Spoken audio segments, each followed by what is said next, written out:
तमाम हम्दो सना उस ज़ात की जो दिलों के हाल से खूब वाकिफ है, जिसके कब्ज़े कुदरत में तमाम कायनात है, जिसके सिवा कोई महबूब नहीं, जो हर ऐब से पाक है। सामईन, आज की दास्तान हज़रत यूनुस अलैहिस्सलाम की है। हज़रत अब्दुल्ला बिन मसूद रज़ी अल्लाह ताला अन्हु इरशाद फरमाते हैं कि हज़रत यूनुस अलैहिस्सलाम ने अपनी कौम से अज़ाब का वादा किया कि 3 दिन के अंदर अंदर अज़ाब आ जाएगा। चुनाचा हर वालिद को उसकी औलाद से जुदा कर दिया गया। फिर सारी कौम घर से निकली और खुदा ताला की बारगाह में खूब गिड़गिड़ाई और अपने गुनाहों की माफ़ी मांगी, तो अल्लाह ताला ने उनसे अजाब को रोक दिया। हज़रत यूनुस अलैहिस्सलाम अजाब खुदाबंदी के मुंतज़िर रहे, लेकिन उनको कुछ आसार नजर न आए।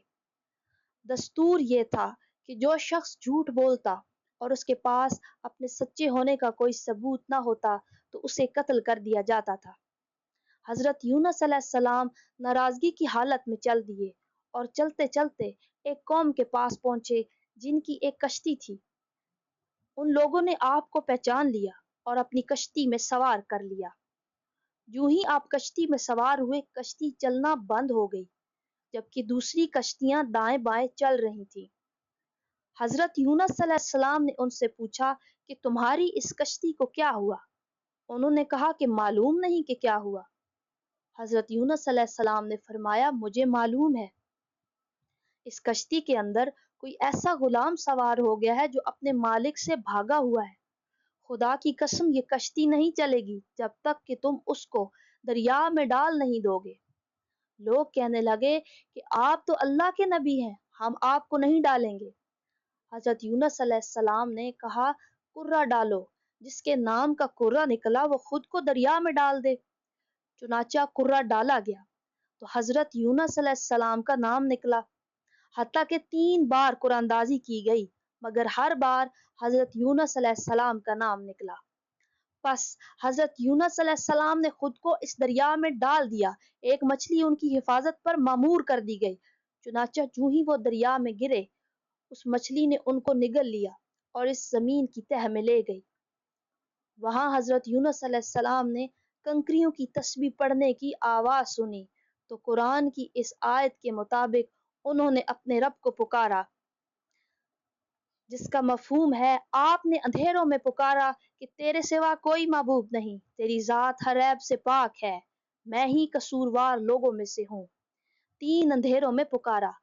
एक अंधेरा तो मछली के पेट का था, दूसरा उस दरिया का था और तीसरा अंधेरा रात का था। अल्लाह ताला ने फरमाया, अगर एहसान खुदावंदी उनकी दस्तगीरी न करता तो वो मैदान में बदहाली के साथ डाले जाते। रावी का बयान है कि हजरत यूनुस अलैहिस्सलाम जब दरिया से बाहर डाले गए तो उस चूजे की तरह थे जिसके बाल और पर न हो। फिर अल्लाह ताला ने वहां एक दरख्त उगा दिया, आप उसके साए में महफूज रहे। एक दिन वो दरख्त खुश्क हो गया तो आप उसके खुश्क होने पर रोने लगे। अल्लाह ताला ने उनकी तरफ वही फरमाई कि एक दरख्त के खुश होने पर आपको रोना आया है, लेकिन 1 लाख से जायद लोगों की हालत पर आपको रोना नहीं आया। आप तो चाहते थे कि वो हलाक हो।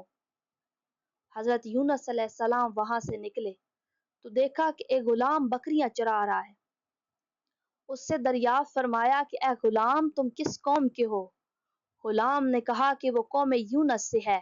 यूनुस अलैहिस्सलाम ने उनसे फरमाया कि जब वापस जाओ तो उनसे मेरा सलाम कहना और उनसे कहना कि मैं हजरत यूनुस अलैहिस्सलाम से मुलाकात करके आया हूँ।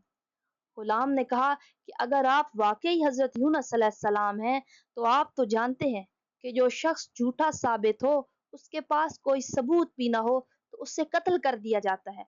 मेरी गवाही कौन देगा? यूनुस अलैहिस्सलाम ने फरमाया कि ये दरख्त और ये जमीन तेरे हक में गवाही देगी। गुलाम ने हजरत यूनुस अलैहिस्सलाम से कहा कि आप इन दोनों को हुक्म दे दें।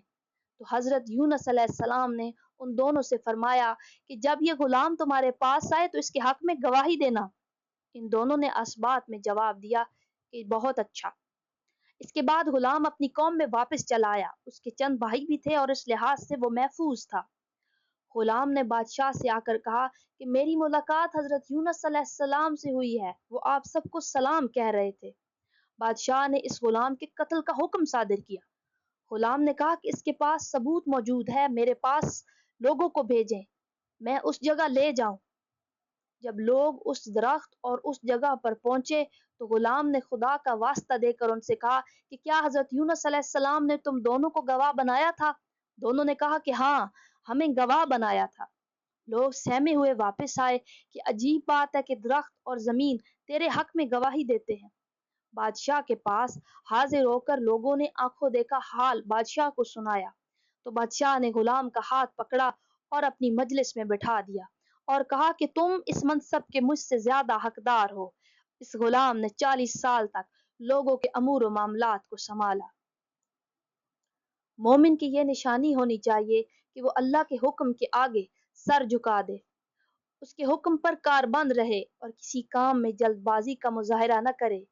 ایمان اور توبہ استغفار کا فائدہ معلوم ہوا۔ اس سے خدا تعالیٰ کی ناراضگی اور غیظ و غضب دور ہوتا ہے۔ اس سے پتہ چلا کہ اللہ تعالیٰ جس کو چاہتے ہیں بادشاہت عطا کرتے ہیں اور جس کو چاہتے ہیں عزت دیتے ہیں۔ معلوم ہوا کہ تمام مخلوقات اللہ عز و جل کی مطیع و فرما بردار ہے۔ یہ تھی آج کی داستان۔ سانسوں نے وفا کی تو ایک نئے قصے کے ساتھ حاضر ہوں گی۔ تب تک کے لیے اللہ حافظ۔